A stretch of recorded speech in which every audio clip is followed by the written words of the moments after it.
Today I have another Curious George story for you today. The story today is Curious George Feeds the Animals. This is George. George was a good little monkey and always very curious. One day, George went to the zoo with his friend, the man with the yellow hat. A new rainforest exhibit was opening, and they wanted to be the first ones inside. But when they got to the exhibit, the doors were closed.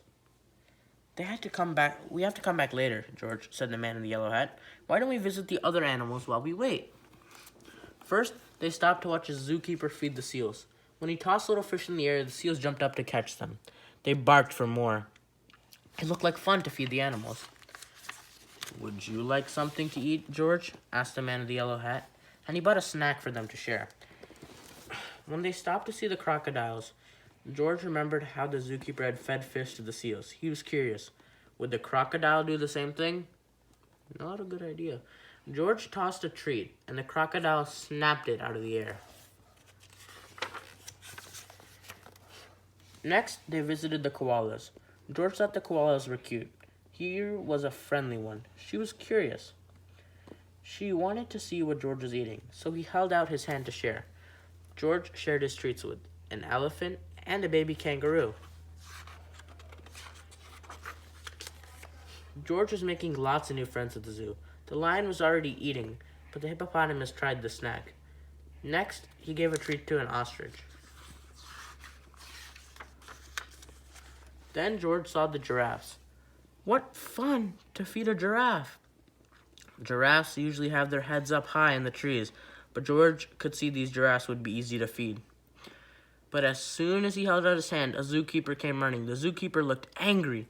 Was he angry at George? George didn't know, and he didn't want to stay to find out. He slipped away. And the giraffes were happy to help. But where did George go?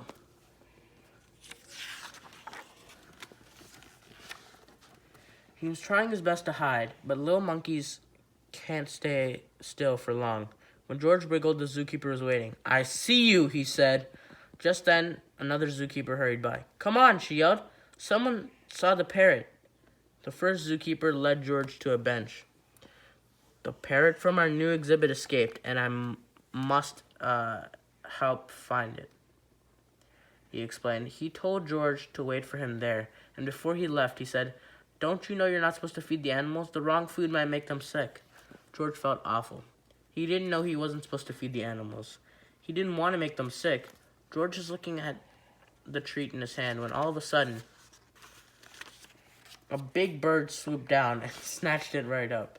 Next, George knew he wasn't supposed to feed the animals, but this one had helped itself. A zookeeper passing by was happy to see George. "You found the parrot," she said. "We've been looking for this bird all day." When she saw George's snack, she said, "This isn't the best thing to feed a parrot, but a little won't hurt.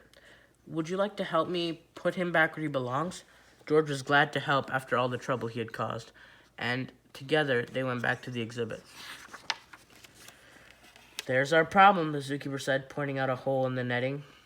As zookeepers discussed how to fix it, George had an idea.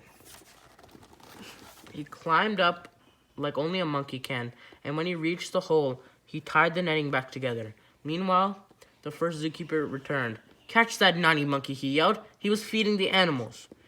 "But that little monkey found the parrot," another zookeeper told him. "And look, he fixed the netting. Now we can open the exhibit." When George came down, all the zookeepers cheered. Finally, the celebration began and the doors opened. The man with the yellow hat was there, and he and George got to be the first ones inside. As George walked in, the zookeepers thanked him for all his help. "Please visit any time," they said. George couldn't wait to come back and see his friends. But next time, he'd remember, unless you're a zookeeper, don't feed the animals. Thanks, guys.